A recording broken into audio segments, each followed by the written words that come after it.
Seja então bem-vindo à segunda parte do consultório, segunda parte que vamos dedicar à oftalmologia. Tenho comigo o Dr. Álvaro Sá. Senhor Doutor, seja muito bem-vindo, o Senhor Doutor, e a sua boa disposição habitual. Obrigado, já sabe que para participar e então colocar as suas dúvidas ao Dr. Álvaro Sá, deve ligar o 22953-8525, pode também fazê-lo através de SMS para o 68302, escreva POR, um espaço, o seu nome, a sua localidade e a sua questão.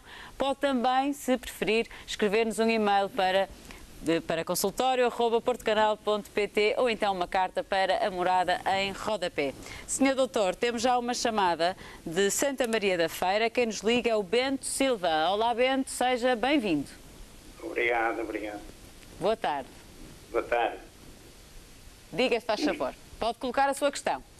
É o seguinte, eu neste momento tenho 76 anos e já por 3 vezes me aconteceu de repente ficar a ver as coisas a dobrarem. Portanto, eu na estrada via 2 carros, um em baixo, outro em cima, 2 estradas, 2 pessoas, via a dobrar, mas depois de repente fiz tratamentos no hospital, isto já a 3ª vez, deu-me agora em agosto, andei 3 meses que nem peguei no carro, não podia. Só que eu, ao fim de fazer tanto exame, é taca, é medula, é análise, é mil e uma coisa, não consegue detectar de onde vem o mal.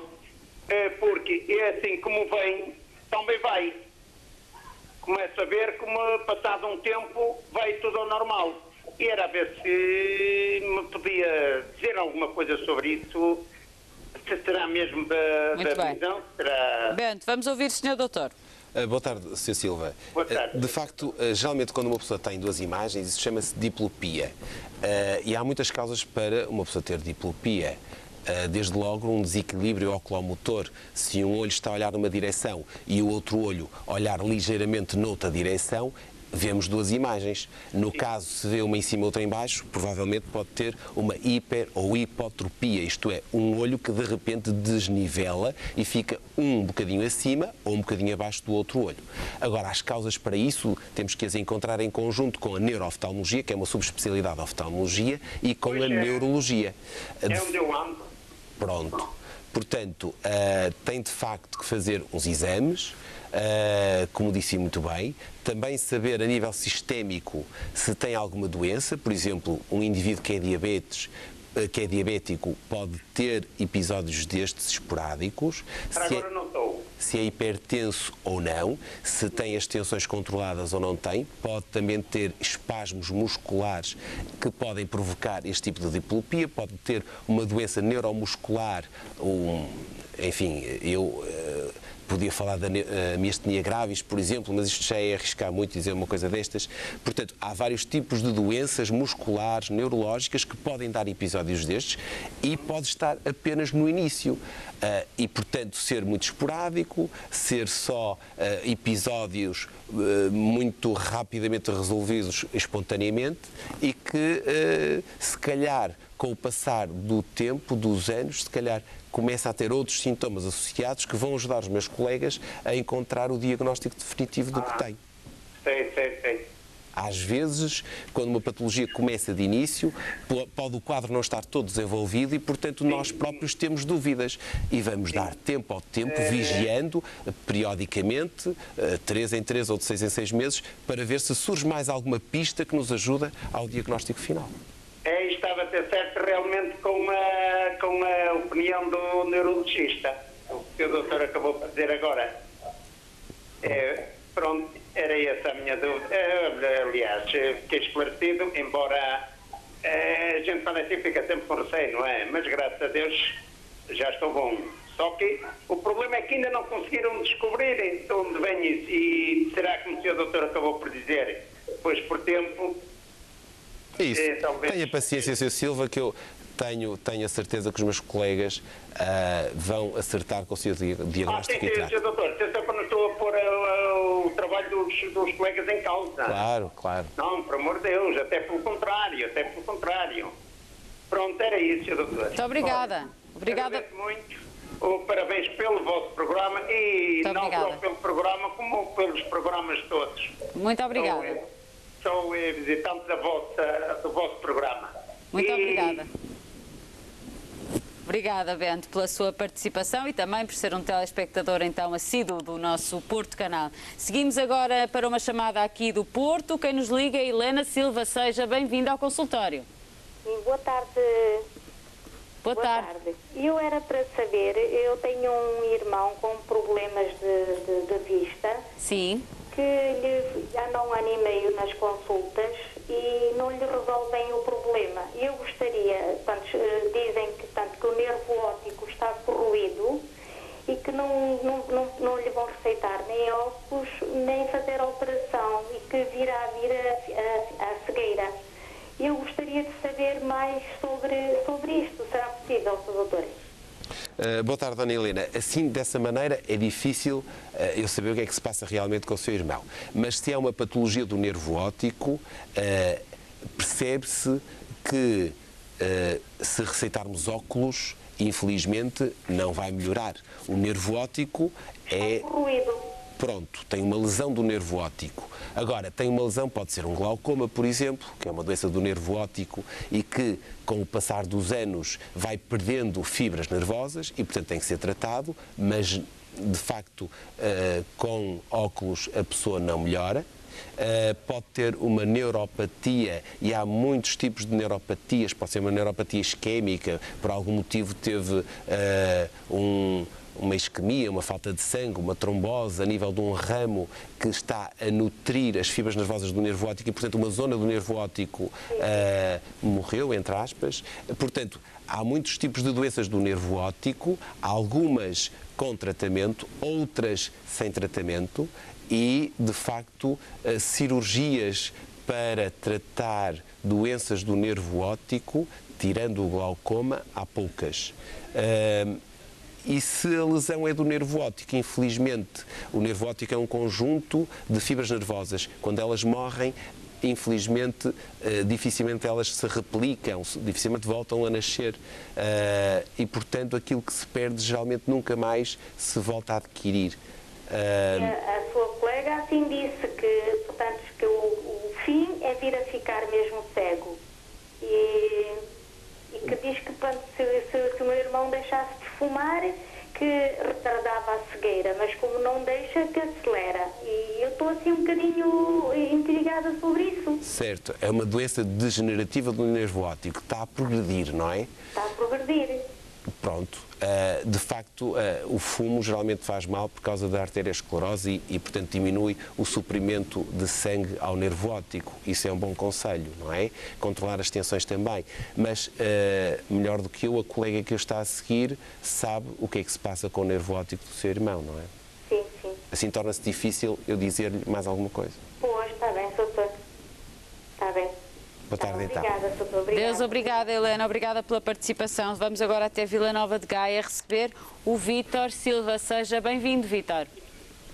Sim, boa tarde. Muito boa tarde. Boa tarde para si, para o doutor. Boa tarde. Estou a ouvi-los um bocado mal, espero que me estejam a ouvir bem. Nós estamos a ouvi-lo bem. Pronto, ótimo. Eu vou ter que ser muito breve, porque o meu pai também é muito complicado, julgo eu. Isto é assim, doutor, eu sou uma pessoa que tenho 53 anos, tenho certeza que vejo bem, pelo menos ao longe vejo muito bem, ao perto tenho necessidade de, quando quero ler um livro, de ter um tipo de óculos que me ajuda a aumentar um bocadinho a letra. Quando eu fiz 50 anos e tive que renovar a casa de condução, eu por acaso ao médico muito geral e eles não me atenção se estão um plano e tal, e eu disse ao doutor, só eu dou a perto ou que talvez tenha alguma necessidade de utilizar, mas eu nem tenho óculos. Bom, no caso do médico até uma pessoa conhecida, diz, olha, é muito simples, tá? Tu ao longe vejo bem, eu vejo mal ao perto, estás assim como eu faço. Vais ao chinês, procuras lá os óculos, que já estás ao transportado, estás a fazer a leitura que estás a fazer e pronto. Apesar de eu ter dito isto na brincadeira, eu até acabei por fazer isto. E mesmo a uma casa de chineses e a falar com elas de óculos de aumento, e recebi lá uns que achei que me adaptava. E eu, apesar, isto é assim, eu uso só os óculos mesmo só para leitura. Porque eu, apesar de passar quase 12 horas no computador, eu para ver o computador, seja o que for, não preciso de óculos outros a conduzir. Uso uns óculos apenas só para descanso. E esses óculos que uso para não me cansar a vista ao computador, já foi um colega do setor que me receitou isto. A minha pergunta é assim, o que eu estou a fazer e só utilizo na leitura para ler um livro ou qualquer coisa de uma letra pequena, faz sentido ou é burrice da minha parte e eu devo ir a um médico da especialidade só para me atribuir um óculo para ler? A minha pergunta é esta. Boa tarde, Sr. Silva. É o terceiro Silva que nós vimos hoje, não é? É verdade. Não é burrice nenhuma, você está a fazer bem. De facto, o que acontece é que a partir de uma determinada idade nós começamos a perder capacidade de acomodação, isto é, de focagem para perto. Isso chama-se presbiopia. O senhor tem a sorte de ser hemétrope, isto é, não precisar de óculos para longe, ver muito bem. E, portanto, só precisa de uma pequena ajuda para perto. Partindo do princípio que tem 0 para longe e que os dois olhos estão iguais, é muito simples arranjar uns óculos para perto. Claro que os óculos dos chineses da farmácia desenrascam, mas não têm a qualidade óptica que têm umas lentes de marca. Portanto, deveria ter esses óculos, uns óculos com melhor qualidade de lente. É claro que uma pessoa que usa só óculos para perto, muitas vezes tem tendência de os esquecer em casa ou no trabalho. E, portanto, andar com esses óculos só esporadicamente, os óculos dos chineses ou da farmácia, no guarda-luvas do carro, só para conseguir contornar um dia que se esqueça dos óculos, é uma boa opção. Agora, usar os óculos como faz, está bem, não tem problema nenhum. Se consegue ver bem para longe sem esforço, não precisa de óculos. Vê bem para o computador sem esforço, não precisa de óculos. Precisa de óculos, isso sim, para perto. Pronto, lá chegará o dia, com o passar dos anos, que vai precisar, se calhar, de óculos também para o computador, que é uma distância intermédia. Neste momento, quer-me parecer que só para perto é que precisa de óculos. Portanto, está a fazer bem usar óculos para perto, com a graduação adequada, com o passar dos anos, como eu digo, mais ou menos de 2 em 2 anos, 2 anos e meio em 2 anos e meio, vamos ter que aumentar a graduação até que chega a uma determinada idade e ela estabiliza. Pronto. Portanto, está a fazer bem. Se não é maçada para si andar a pôr e a tirar óculos, porque muitas vezes a pessoa está com os óculos para perto, levanta a cabeça e já não vê bem à distância, isso faz alguma confusão. Mas se não é maçada para si estar a pôr e a tirar óculos, perfeito, sem problema nenhum. Fiquei elucidado pela questão que me pôs. Muito obrigado pela atenção e parabéns ao Porto do Canal. Obrigada, Vítor. Muito boa tarde e obrigado. Muito obrigada. Obrigada também pela sua participação. Seguimos agora até à Mielhada. Vamos receber o Ricardo Sampaio. Ricardo, seja muito bem-vindo ao consultório do Porto Canal. Boa tarde. Boa tarde. Obrigado pela oportunidade que me dão. Meu nome é Ricardo Sampaio, tenho 36 anos. Não sou Silva. Não é Silva, é o primeiro não Silva que temos hoje. Mas começa por esse. Mas começa por esse, doutor. Exatamente. Pronto, a situação é a seguinte. Eu tive, há coisa de 1 mês e meio, tive um aparecimento de uma irritação numa córnea no olho e foi-me diagnosticado uma queratite herpética. A primeira vez que me apareceu com alguma incidência mesmo muito forte foi em dezembro e agora, a coisa de 1 mês atrás, voltou esta situação. Da primeira vez foi tratada com pomadas, com pomada oftálmica e com gel oftálmico, com o princípio ativo de canciclovir e deixe-me só confirmar aqui, ciprofloxacina.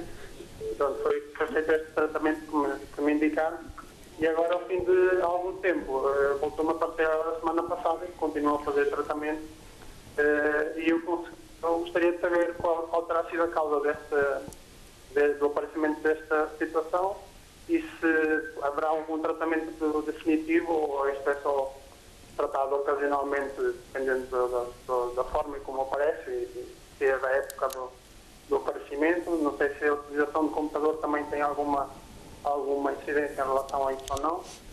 Gostaria de saber uma opinião do Dr. Álvaro Sá. Muito bem. Em relação a isso. Muito boa tarde, Sr. Sampaio. De facto, uma queratite herpética, tudo em medicina que termina em it é uma inflamação. Portanto, a córnea vem do grego kratos, portanto é uma queratite, inflamação da córnea, que é a superfície transparente à frente do olho. Herpética porque é provocada por um vírus, que é o herpes. Esse herpes é um vírus que geralmente, quando nós o adquirimos, se atinge o olho, geralmente fica alojado num gânglio que se chama gânglio trigêmeo, que fica atrás do olho. E ele, infelizmente, não morre. Portanto, tem períodos de agravamento e períodos em que não tem atividade. Sabemos quando uma pessoa está com as defesas mais em baixo, mais deprimida, mais cansada, com mais stress, apanha sol, enfim, não descansa tanto, então o vírus é um vírus oportunista. Aí ele vai se manifestar quando as nossas defesas estão mais em baixo. Geralmente, quando nós estamos bem de saúde, geralmente este herpes não se manifesta, apesar de estar sempre consigo. Portanto, não há um tratamento definitivo. Nós temos é que tratar os episódios recorrentes e o mais cedo possível. Porquê? Porque muitas vezes estas lesões, ou melhor, estas infecções, provocam lesão da córnea. E como compreende, a córnea tem que ser transparente. Caso contrário, ficamos a ver mal. Portanto, quanto mais cedo começar a ter o olho vermelho, sensação de corpo estranho, fotofobia, dificuldade em encarar a luz, ardência, você vai começar a perceber quais são os sinais iniciais de uma queratite e, portanto, aí recorra logo a um oftalmologista. É importante, porque muitas vezes as pessoas dizem: tenho o olho vermelho, vou ali à farmácia e dão-me umas gotas. E muitas vezes na farmácia arriscam e dão um tipo de gotas, podem dar um lubrificante ocular que não faz mal, mas pelo menos está a atrasar, mas podem dar outro tipo de gotas que pode piorar a situação, nomeadamente corticoides tópicos. E, portanto, é importante ir imediatamente a um oftalmologista, dizer: olha, eu tenho antecedentes de queratites herpéticas, que são bastante características, e, portanto, quanto mais cedo começar o tratamento, mais rapidamente a recidiva é tratada e tem menor probabilidade de ficar com lesões na sua córnea, que é o que nos preocupa. Está bem? Diga-me só uma coisa. Neste caso, durante a primeira semana de tratamento, eu noto sempre uma certa desfocagem do olho, neste caso é o direito, em relação ao esquerdo. Isto, como princípio ativo dos medicamentos que lhe referi, isto... Quanto tempo mais ou menos é que volta a recolocar a córnea, digamos assim, com a transparência necessária? Depende de pessoa para pessoa e depende do tipo, da grandeza da infecção que tiver.